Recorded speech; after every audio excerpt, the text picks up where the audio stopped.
Hi hi hi cocoa. ഇന്ന് നമ്മൾ കാണാൻ പോകുന്നത് വെൻ ലൈഫ് ഗീവ്സ് യു ടാങ്കറിൻ്റെ എപ്പിസോഡ് 2 ആണ്. ഈ എപ്പിസോഡ് 2ൻ്റെ പേരാണ് സാസി ഫസ്റ്റ് ലവ്. അതിൻ്റെ മീനിങ് എന്താണെന്ന് വെച്ചാൽ, ഇത് എല്ലാവരുടെയും പോലെ അല്ലായിരുന്നു, ഇത് ഹാർഡായിരുന്നു, പക്ഷേ ഒരു അൺബ്രേക്കബിൾ ബോണ്ട് അവർ തമ്മിലുണ്ടായിരുന്നു എന്നതാണ് ഇതിൻ്റെ മീനിങ്. അപ്പോൾ നമുക്ക് സ്റ്റോറിയിലേക്ക് പോകാം. ഫസ്റ്റ് സീനിൽ കാണിക്കുന്നത് മാർക്കറ്റാണ്. അവളുടെ ഗാൻസിക്ക് തൻ്റെ മുത്തശ്ശിയെ തടഞ്ഞുകൊണ്ടിരിക്കുകയാണ് യേശുവിൻ്റെ അടുത്തേക്ക് പോകാതിരിക്കാനായിട്ട്. മുത്തശ്ശി വന്ന് യേശുവിൻ്റെ ക്യാബേജസ് എല്ലാം തട്ടിയിട്ടോ. അപ്പോൾ ഗാൻസിക്ക് പറയുകയാണ് ഒരാളുടെ ക്യാബേജസ് ഒന്നും ഇങ്ങനെ നശിപ്പിക്കാൻ പാടില്ലാന്ന്. എന്നിട്ട് യേശുവിനെ ഗാൻസിക്ക് പ്രൊട്ടക്റ്റ് ചെയ്യാണ്. നെക്സ്റ്റ് സീനിൽ യേശുവിൻ്റെ ഉപേക്ഷിച്ചിട്ട് പോയ ചെരുപ്പ് ഗാൻസിക്ക് എടുത്തുകൊണ്ട് അവളുടെ അടുത്തേക്ക് പോകുന്നതാണ് കാണിക്കുന്നത്. അവളൊരു വഴിയുടെ മൂലയിലിരിക്കുകയാണ്. എന്നിട്ട് ഗാൻസിക്ക് വന്നപ്പോൾ ഓരോന്നും സംസാരിക്കാൻ തുടങ്ങി. ഹാനിയുടെ മകളും ഒരു മീൻ കച്ചവടക്കാരൻ്റെ മകനും തമ്മിൽ യാതൊരു ഡിഫറൻസും ഇല്ലെന്നാണ് അവൾ പറയുന്നത്. മീൻ കച്ചവടക്കാരൻ എന്ന് പറയുന്നത് ഗാൻസിക്കിൻ്റെ അച്ഛനെയാണ്. നെക്സ്റ്റ് സീൻ കാണിക്കുന്നത് കടലിലാണ്. അവർ രണ്ടുപേരെയും കോൺവെർസേഷൻ. യേസുൻ പറയാണ്, നമ്മളിങ്ങനെ ചുറ്റി നടക്കുന്നതുകൊണ്ടൊന്നും ഒരു കാര്യമില്ല. എനിക്ക് ആരുടെങ്കിലും കടയുടെ അടുത്ത് ഇരുന്നാൽ മതി, എന്നിട്ട് എൻ്റെ ബിസിനസ് നോക്കണം. ഞാനൊരു ഹസ്ബൻഡിനെ പെട്ടെന്ന് നോക്കാൻ ആഗ്രഹിക്കുന്നില്ല. നമ്മൾ ഒരിക്കലും ഒന്നാവേയില്ല. ഞാൻ ഐലൻഡിലുള്ളൊരു പയ്യനെ കല്യാണം പോലും കഴിക്കില്ല. എനിക്ക് സിയോളിൽ പോകണം.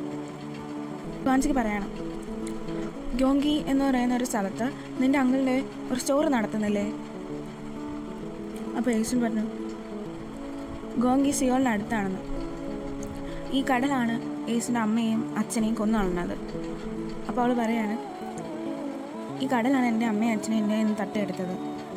ഈ തിരമാലകൾ ഇങ്ങോട്ട് വരുന്നത് കാണുമ്പോൾ എനിക്ക് പേടിയാവുന്നു. എന്നെ അത് ഭ്രാന്ത് പിടിപ്പിക്കുന്നു. നിനക്ക് തോന്നുന്നുണ്ടോ ഞാനിവിടെ സെറ്റിലാവുമെന്ന്? എന്തായാലും ഞാൻ സിയോളിലെ ഒരാളെ കല്യാണം കഴിക്കാൻ പോവാണ്. ഈ ഐലൻഡിലെ ഒരാളെ ഞാൻ കല്യാണം കഴിക്കുമെന്നേ വിചാരിക്കണ്ട. അപ്പോൾ ഗാൻസിക്ക് ചോദിക്കണം, പിന്നെ എന്തിനാ നീ എൻ്റെ പോക്കറ്റിൽ കൈയിട്ടുകൊണ്ടിരിക്കുന്നത്? ഞാൻ സിയോളിലെ ഒരാളല്ലല്ലോ. അപ്പോൾ നേരെ കാണിക്കുന്നത് ഗാൻസിക്കിൻ്റെ പോക്കറ്റിൽ കൈയിടുന്ന യേശുവിനെയാണ്. അവർ നോക്കി നിൽക്കുമായിരുന്നു, യാങ് ഫാമിലിയിലെ ഗാൻസിക്കിൻ്റെ അമ്മയും മുത്തശ്ശിയും. അപ്പോൾ മുത്തശ്ശി പറയാണ്, നിനക്ക് താല്പര്യമുണ്ടെങ്കിൽ എൻ്റെ മകനെ അവൾക്ക് കൊടുത്തേക്ക്. അപ്പോൾ അമ്മ പറയാണ്, ഞാൻ നിങ്ങളുടെ വാക്ക് ഇതുവരെ ധിക്കരിച്ചിട്ടില്ല, ഇനി അത് നടക്കുകയില്ല. മുത്തശ്ശി പറഞ്ഞു, നമ്മൾ അവരെ വെറുതെ വിട്ടാൽ അവർ രാത്രി ഒളിച്ചോടി പോകും, നീ എൻ്റെ മകനെ ചെയ്ത പോലെ.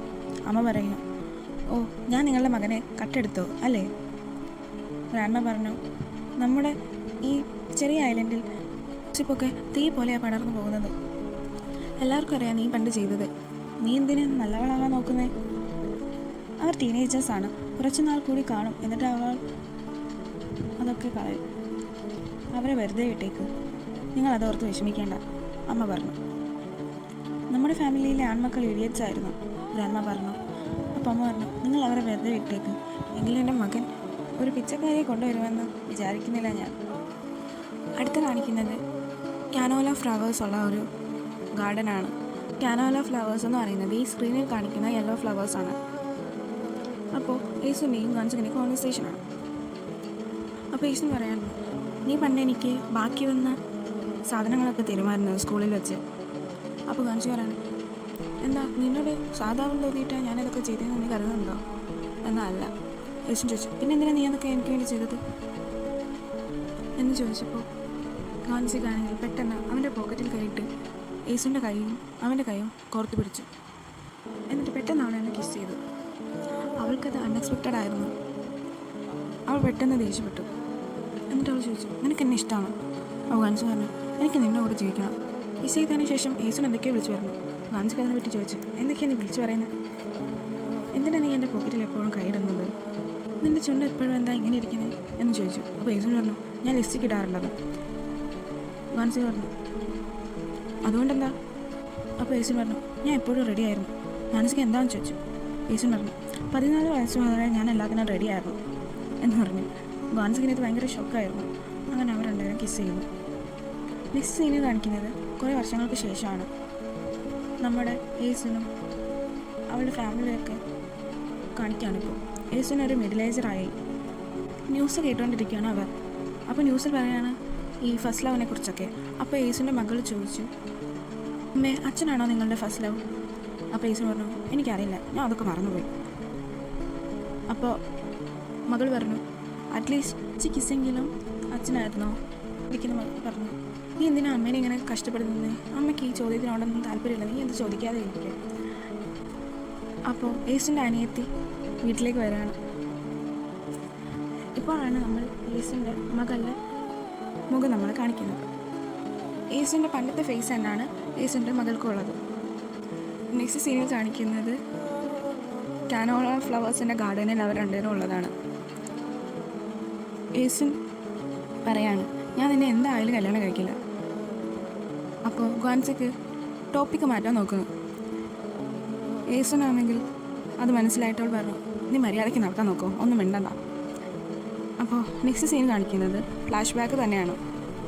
ഏസിൻ്റെ വീട്. അവൾ ഫസ്റ്റ് ടൈമിൽ ഇതൊക്കെ എക്സ്പീരിയൻസ് ചെയ്യുന്നുണ്ട്. ഡാൻസൊക്കെ കളിച്ചാണ് വീട്ടിലേക്ക് വരുന്നത്. എന്നിട്ട് അനിയന് ഫുഡൊക്കെ കൊടുത്തു വീട്ടിലേക്ക് കയറിപ്പോയി. അനിയത്തി ഉണ്ടെന്ന് പറഞ്ഞ് നോക്കാൻ നേരത്ത് അവൾ സ്റ്റെപ്പ് ഡാഡിനെയും അയാളുടെ പുതിയ ഗേൾ ഫ്രണ്ടിനെയും കണ്ടുപിടിച്ചു. അവൾക്കൊന്നും മിണ്ടാൻ പറ്റിയില്ല. എന്നിട്ട് ഇപ്പോഴത്തെ അയാളുടെ ഗേൾ ഫ്രണ്ട് ആണെങ്കിൽ ഏസിൻ്റെ സാധനങ്ങൾ മൊത്തം വീട്ടിലേക്ക് പറക്കി ഇട്ടു. എന്നിട്ട് പറഞ്ഞു, നീ ഇവിടെ താമസിക്കേണ്ട, എന്നെയും മക്കളെയും നോക്കാൻ തന്നെ അദ്ദേഹത്തിന് കഴിയുന്നില്ല, അപ്പോഴല്ലേ ഇനി നിന്നെയും കൂടെ. ഇതെല്ലാം കേട്ടിട്ട് ഏസിനൊന്നും പറഞ്ഞില്ല. അവൾ പറഞ്ഞു, എന്നാൽ നിങ്ങൾ എനിക്ക് പ്രോമിസ് ചെയ്താൽ എൻ്റെ കോളേജിൻ്റെ ഫീസ് താ എനിക്ക് എന്ന് പറഞ്ഞു.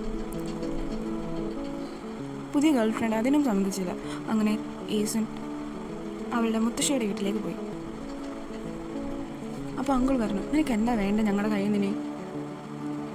ഏസൻ പറഞ്ഞു ഗ്രാൻഡ്മയോട്, ഇവിടെ വേറെ റൂമുണ്ടോ? എനിക്ക് വീട്ടിൽ നിൽക്കാൻ പറ്റുന്നില്ല. അങ്കിൾ പറഞ്ഞു, എങ്കിൽ നീ ഫാക്ടറിയിൽ പോയി ജോലി ചെയ്യും, എന്നിട്ട് ഈ ഫാമിലിക്ക് കൂടി പൈസ അയക്കും. ഗ്രാൻഡ്മ ചോദിച്ചു, നിനക്ക് കോളേജിൽ പോകണോ? അപ്പോൾ അങ്കിൾ പറഞ്ഞു, നമ്മളിപ്പോൾ പാവപ്പെട്ടവരാണ്, അവളെ പഠിപ്പിക്കാൻ പൈസ ഉണ്ടോ നിങ്ങളുടെ കയ്യിൽ? നെക്സ്റ്റ് സീനിൽ ഏസിൻ്റെ വീട്ടിൽ തന്നെയാണ് കാണിക്കുന്നത്. ഏസൻ സ്റ്റെപ്പ് ഡാഡിനോട് പറയണം, ഞാൻ നിങ്ങൾ പറയുന്ന കേട്ട് ഇത്രയും നാൾ ഇവിടെ നിന്നില്ലേ, നിങ്ങളുടെ കുട്ടികളെ നോക്കിയില്ലേ, നിങ്ങൾ പറഞ്ഞു കേട്ട് ഞാൻ ക്യാബേജ് എടുക്കാൻ നിന്നില്ലേ, എനിക്ക് എൻ്റെ പൈസ താ, എനിക്ക് കോളേജ് ഫീ എങ്കിലും കൊടുക്കണം. പുതിയ ഗേൾ ഫ്രണ്ട് പറഞ്ഞു, അടുത്ത വർഷം അയാൾക്ക് 3 കുട്ടികളാവും, അതിൻ്റെ കൂടെ നിന്നെ കൂടെ നോക്കാൻ ഒരിക്കലും പറ്റില്ല. നെക്സ്റ്റ് സീനിൽ കാണിക്കുന്നത് ഓ ഫാമിലിയുടെ വീടാണ്. അങ്കിളും ഏസുനും തമ്മിലുള്ള കോൺവെർസേഷൻ. അങ്കിൾ പറയാണ്, പത്രത്തിൽ നോക്കിയിട്ട് ലാൻഡ് വർക്കും ഉണ്ട്, ഫാക്ടറി വർക്കും ഒക്കെ ഉണ്ട്. കുറച്ച് മാസം പോയി കഷ്ടപ്പെട്ട് പട്ടിയെ പോലെ പണിയെടുത്താൽ 10,000 വോണാണ് കിട്ടുന്നത്.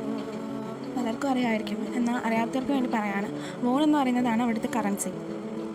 എന്നിട്ട് പറയാണ് അയാൾ, പകുതി ഇവിടേക്കും അയക്കാം എല്ലാ മാസവും. ഏസൻ പറയാണ്, ഞാൻ ആരെയും നോക്കില്ല, എൻ്റെ ഫാമിലിയെയും എൻ്റെ അനിയനെയും അനിയത്തെയും ആരെയും നോക്കില്ല.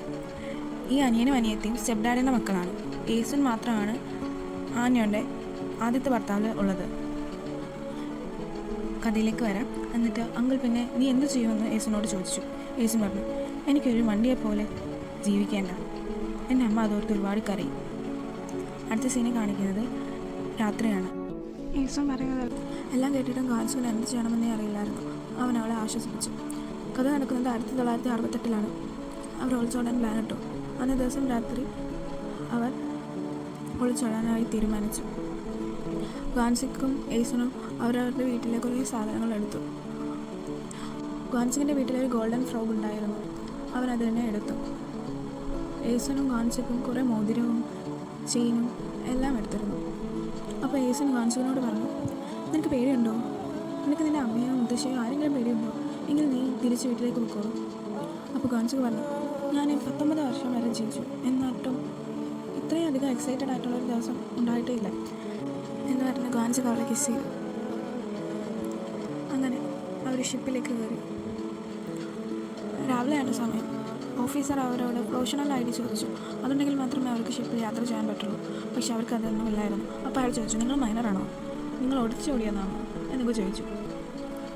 അവർ പറഞ്ഞു, അല്ല, ഞങ്ങളത് മറന്നതാണെന്നൊക്കെ പറഞ്ഞു. അപ്പോൾ ഏസൻ പറഞ്ഞു, ഞങ്ങൾ കല്യാണം കഴിച്ചതാണ്. ഗാൻസിക്ക് അത് കേട്ട് ഷോക്കായി. അതിനുശേഷം അദ്ദേഹം അവരോടൊന്നും ചോദിച്ചില്ല. പിന്നെ അവർ സിയോളിലെത്തിയതാണ് കാണിക്കുന്നത്. അവിടെ ഒരു സ്വർണം വിൽക്കുന്ന കടയിൽ അവർ കയറി. അവിടുത്തെ ലേഡി അവരോട് റൂഡായിട്ടാണ് പെരുമാറിയത്. ഗോൾഡ് അവരുടെ തന്നെയാണോ എന്ന് അവർ ചോദിച്ചു. നിങ്ങൾ മുതിർന്നവരാണോ അല്ലയോ എന്ന് ചോദിച്ചു. ID കാണിക്കാൻ പറഞ്ഞപ്പോൾ അത് കളവ് പോയെന്നവർ പറഞ്ഞു. അടുത്ത സീനിൽ കാണിക്കുന്നത് ഒരു ചെറിയ ഹോട്ടലാണ്. അവിടെ അവരുടെ കയ്യിലുണ്ടായിരുന്ന ഒരു റിങ് അവർ കൊടുത്തു. എന്നിട്ട് ഞങ്ങൾക്കൊരു റൂം തരാമോ എന്ന് ചോദിച്ചു.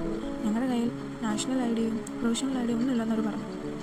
പക്ഷേ അവിടുത്തെ ആൾ അവർക്കത് കൊടുക്കാൻ പറ്റില്ലെന്ന് പറഞ്ഞു. അപ്പോൾ അയാളുടെ ഭാര്യ വന്നിട്ട് പറഞ്ഞു, നിങ്ങളെന്താ ഇതേ കല്യാണം കഴിച്ചതാണോ, ഇത് നിങ്ങളുടെ ഹണിമൂണാണോ എന്നൊക്കെ ചോദിച്ച് അവർക്ക് റൂം കൊടുത്തു. എന്നിട്ട് പൈസ നാളെ തന്നാൽ മതി എന്ന് പറഞ്ഞു. അങ്ങനെ രാത്രി റൂമിൽ കിടക്കുന്ന അവരുടെ അടുത്തേക്ക് ആ സ്ത്രീ വന്നു. അവിടെ കട്ട് ചെയ്തിട്ട് നമ്മൾ നെക്സ്റ്റ് സീൻ കാണിക്കുന്നത് ഈസുൻ്റെ വീടാണ്. അവിടെ ഈസുൻ്റെ സ്റ്റെപ്പ് ഫാദറും അയാളുടെ പുതിയ ഗേൾ ഫ്രണ്ടും സംസാരിക്കുന്നതാണ് കാണിക്കുന്നത്. ആ ഗേൾ ഫ്രണ്ട് പറയാണ്, ഞാൻ ഭയങ്കര ഹാപ്പിയാണ്, അവരെന്തായാലും പോയല്ലോ. വാഞ്ചകൻ്റെ വീട്ടുകാർക്ക് എന്തൊക്കെയോ പറ്റിയെന്നാണ് കേട്ടത്. വാഞ്ചകന് മുത്തശ്ശി ബോധം കെട്ടെന്നൊക്കെയാണ് അറിഞ്ഞത്. ഞാൻ എന്തായാലും ഹാപ്പിയാണ് എന്നവർ പറഞ്ഞു. അങ്ങനെ ഗാഞ്ചകൻ്റെ അമ്മ അവരുടെ വീട്ടിലേക്ക് വന്നു. എന്നിട്ട് ഈസൻ ധരിച്ച ഡ്രസ്സ് ഏതായിരുന്നു എന്ന് വരച്ച് കാണിക്കാൻ പറഞ്ഞു. അപ്പോൾ ആ ന്യൂ ഗേൾ ഫ്രണ്ട് പറയണം, എനിക്കെങ്ങനെ അറിയാം, ഇവിടെ ഇഷ്ടംപോലെ ഡ്രസ്സുണ്ട്, അതിലേതാണെന്ന് പറഞ്ഞാൽ അവൾ ഇട്ടുകൊണ്ട് പോയത് എന്ന് പറഞ്ഞു. അടുത്ത സീനിൽ നമ്മൾ തിരിച്ച് ഹോട്ടലിലെ കാര്യം തന്നെയാണ് കാണിക്കുന്നത്. അവിടുത്തെ ലേഡി അവർക്ക് സോജുവും ഫുഡും ഒക്കെ കൊടുത്തു. സോജു എന്താണെന്നാൽ അവിടുത്തെ ഒരു കൈൻഡ് ഓഫ് മദ്യമാണ്, എല്ലാവർക്കും അറിയാം, എന്നാലും ഞാൻ പറഞ്ഞതേ ഉള്ളൂ. എന്നിട്ട് ആ ലേഡി പറഞ്ഞു, ഇതൊക്കെ ഫ്രീ ആണ്, നിങ്ങളിത് കഴിച്ചോളൂ, എന്നിട്ട് നിങ്ങളുടെ ഫസ്റ്റ് നൈറ്റ് എൻജോയ് ചെയ്തോളൂ.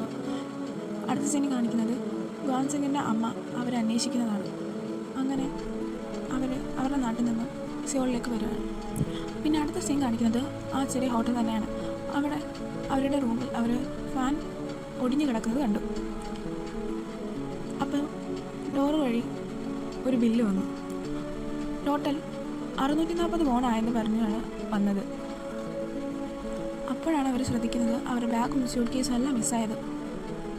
അവർ താഴേക്കിറങ്ങി വന്ന് ആ ഓണറോട് കംപ്ലയിൻറ്റ് പറഞ്ഞു. ആ ഹോട്ടൽ നടത്തുന്ന ആൾ അവരെ കള്ളം പറയുകയാണെന്ന് പറഞ്ഞ് അവരെ ഒഴിക്കാൻ നോക്കി. അപ്പോൾ അയാളുടെ ഭാര്യ വന്നു. എന്നിട്ട് പറഞ്ഞു, നിങ്ങൾ സ്യൂട്ട് കേസൊക്കെ കൊണ്ടുവന്നിരുന്നോ, ഞാൻ കണ്ടില്ലല്ലോ എന്ന്. എന്നിട്ട് അവരുടെ മോളോട് ചോദിച്ചു. അപ്പോൾ ആ കുട്ടിയും പറഞ്ഞു, സ്യൂട്ട് കേസ് കൊണ്ടുവന്നത് കണ്ടില്ലെന്ന്. അങ്ങനെ അവർ പറഞ്ഞു, നിങ്ങൾ കള്ളത്തിന് പറയില്ലേ, ഇപ്പോൾ പോലീസിനെ വിളിക്കുന്നു. ഇത് കേട്ട് അവരവിടെ അനങ്ങാതെ നിന്നു. അപ്പോൾ ആ ഓണർ പറഞ്ഞു, നിങ്ങളുടെ പേരൻസ് ബോട്ട് വഴി ജേജു ഐലൻഡിൽ നിന്ന് വരട്ടെ എന്ന്. അപ്പോൾ ഗാൻസിക ചോദിച്ചു, ഞങ്ങൾ ജേജു ഐലൻഡിൽ നിന്നാണെന്ന് നിങ്ങൾക്ക് എങ്ങനെ അറിയാം? അങ്ങനെ അത് കേട്ടത് അയാൾ പറഞ്ഞു, നിങ്ങൾ ഇവിടുന്ന് മര്യാദയ്ക്ക് പൊക്കാന്ന്. അവർക്ക് മനസ്സിലായി അവരുടെ ബാഗും സൂട്ട് കേസും എല്ലാം ഇവർ തന്നെയാണ് എടുത്തു വന്നത്. അവർക്കത് മനസ്സിലായതെന്ന് ആ ഓണർക്കും അയാളുടെ ഭാര്യയ്ക്കും മനസ്സിലായതോടെ അവരെ ആട്ടിയിറക്കി. അങ്ങനെ ആ ഹോട്ടലിൻ്റെ ഫ്രണ്ടിൽ വന്ന് രണ്ടുപേരും ഇരിക്കുകയാണ്.